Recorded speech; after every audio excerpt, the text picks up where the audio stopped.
Alright guys and gals, what I've got for you today is just a quick little early September garden update.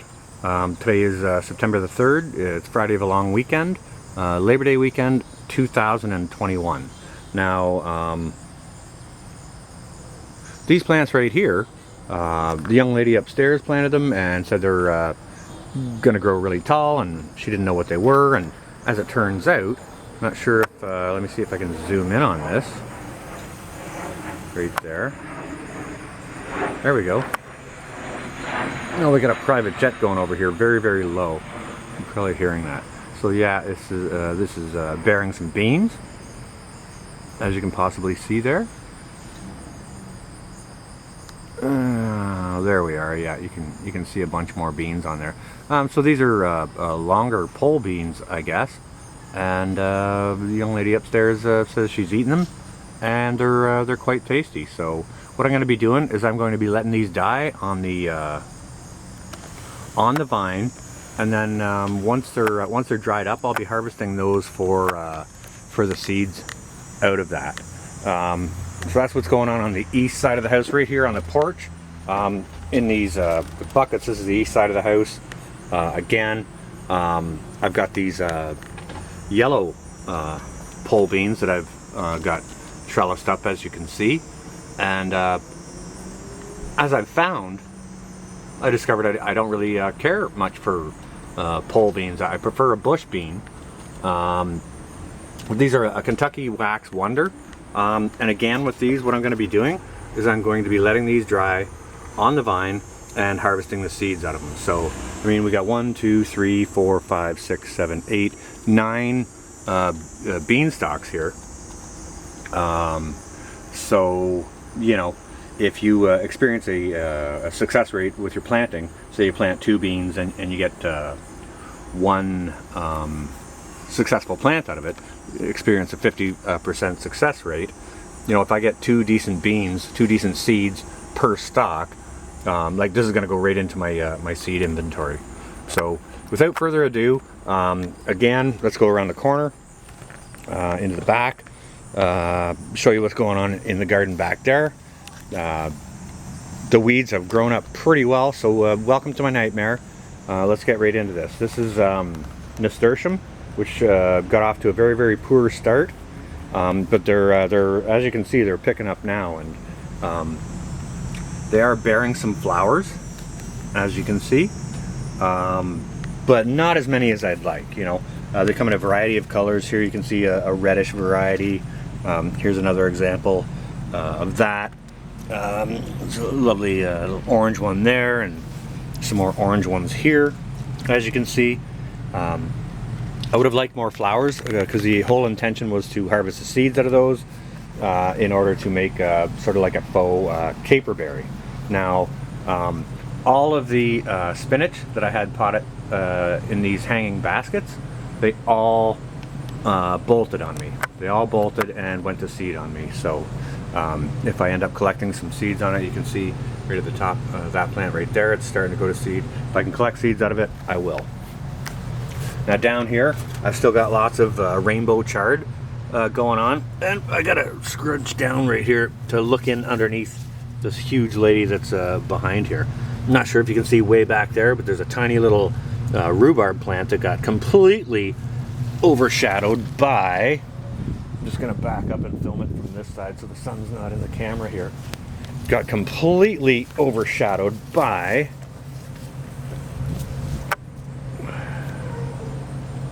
that lady right there. Now I hope the wind's not bothering the camera too much. You can see things are blowing around here, but I got a question for Hutch, if you're listening, or GTP if you happen to see this. You can see they're starting to come to flower here now. My question is, should I be thinning out the leaves on these to give them a little bit more space? Airflow isn't a problem back here. It gets plenty of wind, so mold's not going to be a problem. But as far as flower production, I'm curious as to whether I should be thinning these out. Now this thing got huge on me. It's 6.5 feet tall, and it grew way bigger than I expected it would. Like back in here, under here somewhere, I've got I think that's it right there. Yep. There's a little jalapeno plant. As you can see, it's got some fruit on it that are ready to harvest. So I'll be harvesting those, dehydrating. We got more chard here, and this is where my ugly pepper plant was. You can see the wrinkled leaves there, but it got completely grown over by this frickin' indeterminate San Marzano or Roma tomato. Like this whole bank here, it was just a row of peppers, and I left I don't know, half dozen or so volunteer tomatoes in here that just grew up. Left them in there, and they're overshadowing absolutely everything. So I'm gonna have to do some thinning out and see what's going on. But you can see with my peppers, I'm still getting nice production on my pepper plants here, which is way cool. You know, there's more peppers in there. I got some dehydrating right now, and I have to get those out of the dehydrator and make some more room for some of these other buddies here. So that's what's going on with those. But we'll go back over this way just a little bit, and just adjacent to that bed, again, the young lady from upstairs, she planted a beefsteak tomato plant in here, and it's doing okay. It's starting to produce some fruit. There was a random volunteer tomato plant back in there as well as a couple of Better Boy tomato plants, but they got kind of overshadowed by zucchini, which sort of gave up the ghost a couple of weeks ago. And these guys right here, I'm just going to put my back to the sun again, so hopefully the camera can pick this up. But have a look at the size of this. Now this is Jerusalem artichoke. I'll show you a picture of the stem. It's kind of got a spiky stem on it, and it's really prickly to handle, so you want to handle these with gloves. Now I've never grown this before, and to be honest with you, I don't think I'm ever going to grow it again, because it's completely overshadowing my tomatoes. You can see it's like 9 feet tall. Now for anyone who doesn't know what a Jerusalem artichoke is, it's like a well, it's this massively huge plant, extraordinarily prolific. This was brought to me by a friend of mine, Bettina, who's local to the area here, and these were almost dead when in the pot when she brought them to me. So I stuck them in the ground, and like, look at them. They're insane, very, very prolific. But what they're supposed to have at the bottom of the plant, the root is supposed to be like a tuber that you can harvest and eat, kind of like a potato. I'll harvest it out and I'll show you guys what that looks like, but again, these are just way too prolific for the small space that I have in here, so I don't think I'm going to be planting these in this space again. I'm not saying I'm never going to plant them again, just definitely not here. They take up way, way too much room. And if I can harvest that rhubarb that's over there, I'll probably end up putting it over in that corner of the garden and leaving it there as a permanent space. Now, my container potatoes. You can see everything's overgrown by weeds back here. I've been a little bit neglectful in this area, but this is an experimental garden, and it kind of goes to show you that if you make an effort and plant something, even if it gets neglected, you can still have success of it. Now these containers here, they're starting to get ready for harvest. There's another one over the other way that's definitely ready for harvest, so I'll be doing that in the near future. Like, look at how far out these potatoes grow. See, this is the end of the plant here, and the container's over there, right? So I mean, these aren't turning too yellow. When they really start to turn yellow, like you can see, those ones there are starting to die off a bit. That end of that bucket is definitely ready to come out, but I only want to harvest the whole bucket at one time. But I'll take you over and I'll show you another bucket that is absolutely ready to harvest, and that's this one over here. Okay. Again, over here, more volunteer cherry tomatoes, and as you can see, if I can get a little zoom in on that, starting to produce nicely. We're getting lots of cherry tomatoes, but my Romas and others aren't quite coming in yet. But we're just going to scooch around this way here for a minute in the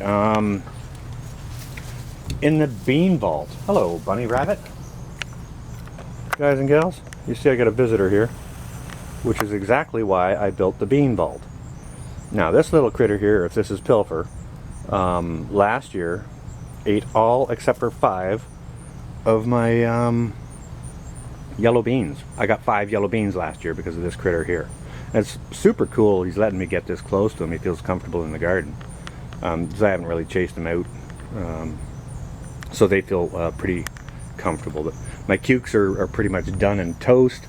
But yeah, the bean fortress, the yellow bean fortress, again, pole beans. And like I said, I prefer the bush beans. So as you can see here, I'm letting the fruit die out on the vine, and once they're dry, I'll just pick them off, and I'll pick the seeds out of those, and I'll add those to my seed vault. Over here, I guess on this side too, got some herbs. You can see my my thyme is doing extraordinarily well. I didn't know if it was going to do too well or not. It was inundated with weeds from last year. You can see there's still some clover in there that needs to be removed. But it's doing very nicely still. And we're still getting some chives. Now over here where fuzzy young pilfer is, I'll just give you another shot of the bunny.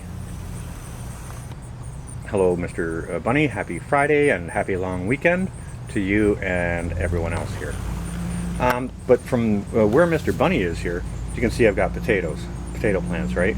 He's sitting right on the inside of the first, I got 2 rows of potatoes all the way back along there, again overgrown with weeds, but they're doing their thing. This was kind of a Hail Mary throwing them in here. I didn't know what I was going to do with this bed because it gets very little sunlight, but as you can see, the potato plants are coming all the way out to here, all the way out to over there. So you know, when they start to yellow and fall over, I'll go ahead and harvest those out. Now the young lady I showed you over on the other side, this is her sister. Okay, again, Hutch or GTP, if you happen to be watching, let me know. Okay, these guys are starting to flower out nicely, but let me know, should I be thinning these out, like taking a whole bunch of the leaves out of there so it can concentrate on flower production, or anything like that. It's doing very nicely. This one here, I'm up on a bit of a step here, so I'll get down here. So yeah, these ones are also about 6.5 feet tall. So they're huge wide. Like, oh my goodness gracious, look at that. Okay, so my rogue volunteer cherry tomato plant is way over there, but here's the stem of it. It's grown right through my lady here. And that's just kind of what these things seem to do. Like, look over here, I got cherry tomatoes right down there, you know. But that's kind of what's going on in my garden right now. Plants really seem to love this space, so you know, I'm not going to knock it. It's things grow really well back here, but I'm definitely going to tone things back a little bit next year, just so that you know, so that maybe I can have a little bit more efficiency, have a little less work to do, and we'll just see how it goes.